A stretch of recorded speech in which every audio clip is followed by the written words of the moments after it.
frustration of previous losses and then this game sort of compile and get you guys in this one?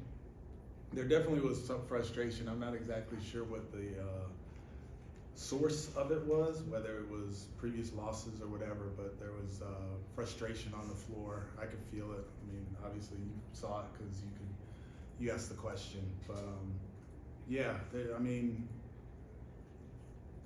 there was just something tonight. I don't know, one of those out of 82 that you just have a little frustration, trying to play so hard, trying to be perfect, trying to get over the hump, especially with your first home game after we've been on the road for so long. It seemed like every time you'd go on a little burst, they had an answer. Is that one of those things that can really be a source of frustration? It can be. It definitely can be. It can be when you're protecting the paint, you do a good job of protecting the paint, they kick it out and make a three. It can be when you're doing a great job of getting downhill and getting into the paint and getting to the free throw line, and then you're missing free throws. Like, there's a lot that can be the source of frustration, but we can't let that be us.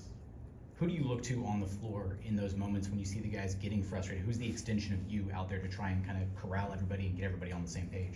I would say Eric at some level for sure, but I try to get the whole group. I try to get the whole group to come together. It's not one specific person. Is that just kind of another sign of how they need to mature? Sometimes when you are frustrated, you kind of have to snap out of it? Yeah, I mean, I hate to sound like a broken record when it comes to the youth of our team and the need for experience for these guys especially.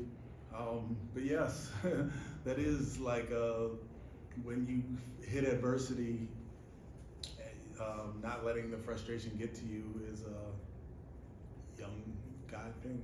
Coach, you talked a lot about ball movement and getting everybody involved. But, Yeah.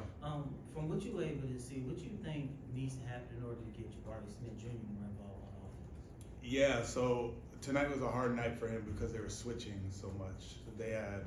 When Zubac wasn't in the game, they were switching everything, and then when he wasn't in the game, even when Jabari was in the action, they switched it. So the way to get him better, more opportunities is push the ball, get the ball into the paint, get to our driving kicks where it's not necessarily a play call, and space the floor well. Those are the ways that we can get him more involved. I also like him as a trailer, where we're pushing the ball at the floor, we can pitch it back to him, and that's a rhythm shot for him that he can get.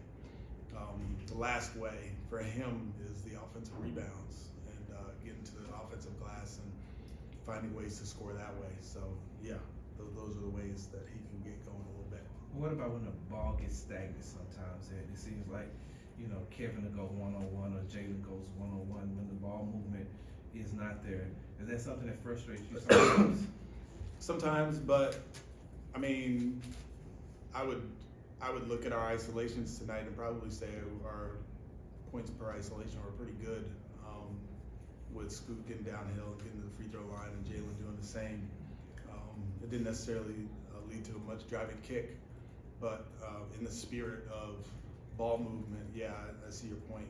But yeah, we're right at the top of the league as far as our efficiency of isolations. Coach, you came to the game having fast break points per game. You had another 11 tonight. Is that just a matter of not getting enough stops to get out on the break?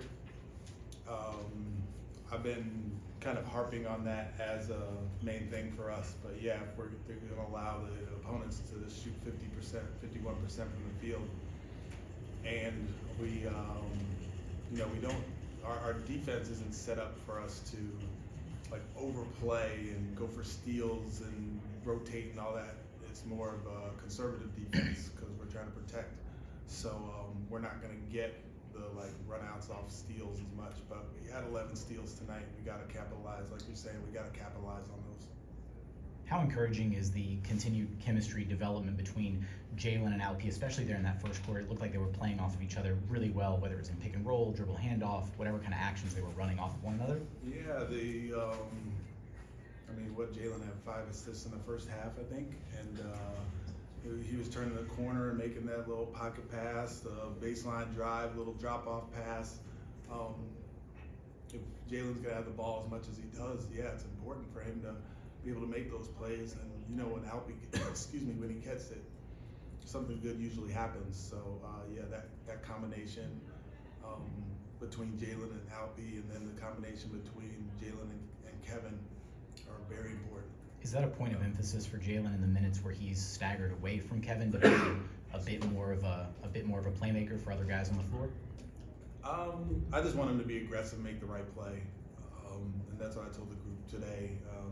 Like Alpy had a few plays where he's trying to make like the great play, and I saw this on television today. Somebody said you don't have to make the great play, you just have to make the right play, and that's what I want our guys to do, make the right play. Thanks, Coach. Thanks, Coach. Thank you.